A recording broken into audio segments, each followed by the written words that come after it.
ሰላም ቤተሰብ እንዴት ናችሁ? ደህና ናችሁ ወይ? እኔ ጋር ፈጣሪ ይመስገን ሁሉ ሰላም ነው፣ ሁሉ አማን ነው፣ ሁሉ መልካም ነው አለሁላችሁ። እዚህ ጋር ሎሚ አለልን፣ እዚህ ጋር ደግሞ ናና አለ ታውቃላችሁ። እዚህ ጋር የንሱን አለ። ዛሬ እንግዲህ ላሳያችሁ ፈልጌ ነው። ያው አንዳንዴ የሆነ ነገር መሞከር አሪፍ ነው። እኔ ለራሴ ስለተጠቀምኩኝ ነው፣ ለራሴ ስለጠቀመኝ ነው ለእናንተ የምነግራችሁና እንግዲህ ብልህ ሴት መሆን አለባችሁ፣ ጠንካራ ሴት መሆን አለባችሁ። ራሳችሁን መጠበቅ አለባችሁ። ጠንካራ ስትሆኑ፣ ራሳችሁን ስትወዱ ማንም ሰው ያከብራችኋል፣ ይወዳችኋል፣ ቦታ ይሰጣችኋል ማለት ነው። እኔ ደሃ ስለሆንኩኝ፣ እኔ ሀብታም ስላልሆንኩኝ ሰው አይፈልገኝም፣ ደግሞ እኔ ብር ስለሌለኝ ሰው በቃ እንደዛ ማለት የለባችሁም። በቃ ራሳችሁን ማጠንከር አለባችሁ። ጀግና ሴት መሆን አለባችሁ። ጀግንነት ደግሞ ራስ ለምሳሌ አንድ ሰው የራስ መተማመን ካለው ማለት ነው ጀግና ሊሆን ይችላል። ስለዚህ ማንም ጀግና የሆነው ማንም ጠንካራ የሆነው ማንም ሰርቶ ትልቅ ቦታ የደረሰው እንግዲህ ራሱን ጠንካራ ስላደረገ ነው እንጂ ማንም መረርቶት አይደለም። ዋናው በቅድሚያ ጸሎት ያስፈልጋል፣ የፈጣሪ እርዳታ እንዲከተለን ማለት ነው። እኔ የእውነት ዛሬ ማለት ነው የሆነች ትንሽዬ መልእክት ነገር አለችኝና ለእናንተ ልላችሁ ፈልጋለሁ። እሷም ልባም ሴት ምን አይነት ሴት ናት የሚል ነው ማለት ነው። እና ሴት ሁሉ ልባም ሴት አይደለችም። ነገር ግን ሁሉ ሴት ልባም ሴት፣ ብልህዋ ሴት፣ ጥበበኛዋ ሴት መሆን ይችላሉ ነው የሚለው።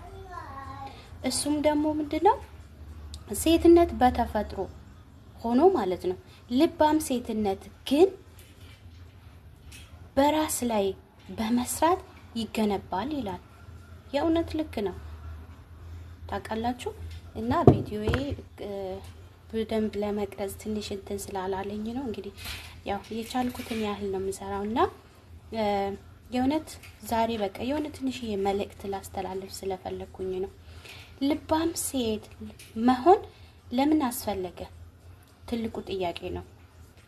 ልባም ሴት አንድ ሴት ልባም መሆን የቻለችውስ እንዴት ነው? መሆንስ ለምን አስፈለገ? ለምሳሌ ማለት ነው መልሱ አጭርና ግልጽ ነው።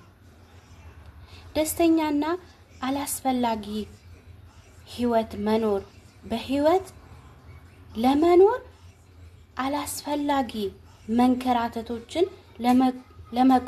ለመቆጠብ ነው። በቃ አለቀኩ። ታዲያ ልባም ሴት የምንላት ሴት የራሱ መገለጫ የሆኑ ባህሪያት አሏት። ለምሳሌ ከዛ ውስጥ እስቲ እንመለከት።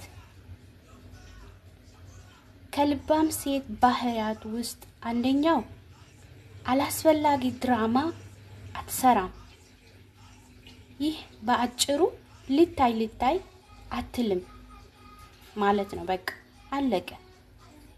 በሄደችበት ሁሉ ትኩረት ለመሳብ ደፋ ቀና አትልም። ራሷን ሁሉ ቦታ ራሷ ነች። የተለየ የምታደርገው ነገር የለም። ይህ ማድረግ ትኩረቷን አይቀንስም። በቃ የተለየ ነገር አለማድረጓ ትኩረቷን አይቀንስም። ለምን? በተፈጥሮ የውበት ማዕከል ናት። የውበት ማዕከል፣ የውበት ተምሳሌት ናት ያቺ ሴት ማለት ነው።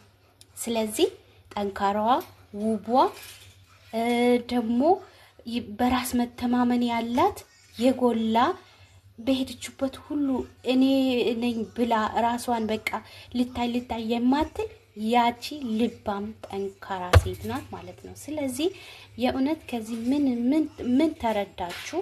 ወይንስ ምን እስቲ በእናንተ አይምሮ ውስጥ አደረ? እንግዲህ ራሳችሁን በእውነት ዞር ብላችሁ ተመልከቱ። ዛሬ እንግዲህ እኔ ይሄንን የምሰራው ምንድነው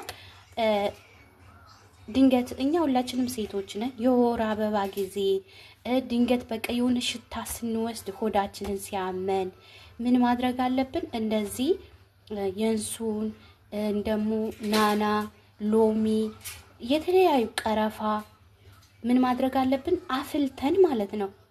አፍልተን ጠዋት አንዴ፣ ከሰዓት አንዴ፣ ማታ አንዴ ከጠጣን ማለት ነው ቦርጫችንን ለመቀነስ ይረዳናል።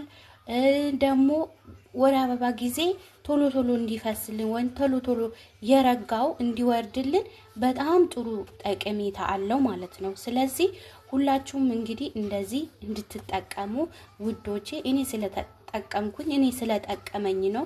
ያልጠቀመኝን ወይንም ያልተጠቀምኩትን ነገር ለእናንተ እንደዚህ አድርጎ አልልም በፍጹም ማለት ነው። ስለዚህ አሁን እናፈለዋለን። አፍልተን መጨረሻውን እናያለን። በደንብ ተከታተሉኝ ውዶቼ። ይኸው እየፈላ ነው። የእውነት ይኸው ትክትክ ብሏል ማለት ነው። ይሄንን እንግዲህ በምንፈልገው እንትን ላይ እናጠለዋለን። ከዛ በኋላ ያው ትኩስ ስለሆነ ትንሽ ቀዝቀዝ ማለት ቀዝቀዝ ሳይሆን በቃ አለ አይደል ማቃጠሉን ትንሽ እንትን ሲል ወዲያውኑ በትኩሱ ማለት ነው መጠጣት አለብን። ይሄ ቦርጭም ያጠፋል። የእውነት እኔ ስላየሁት ነው፣ በእኔ ስላየሁት ነው ምሰራላችሁ ማለት ነው። ለምን አትጠቀሙም ብዬ ነው። ቦርጭም ያጠፋል።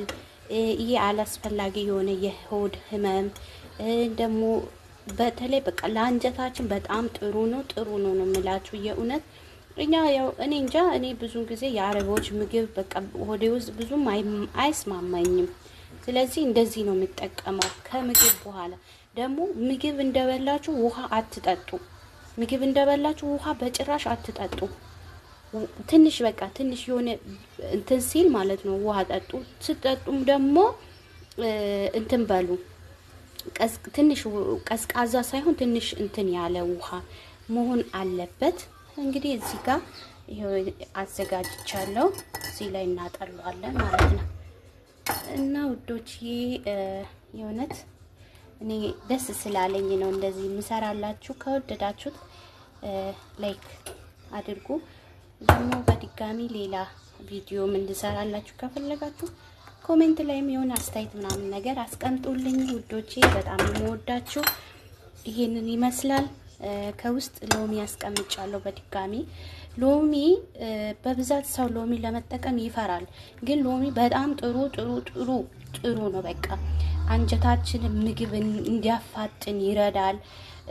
ደግሞ የምንበላው ምግብ ቶሎ በቃ እንዲፈጭ ሆዳችን ተነፍቶ እንዳይቀመጥ ይረዳል። ናናና በተለይ ሎሚ በጣም ጥሩ ነው።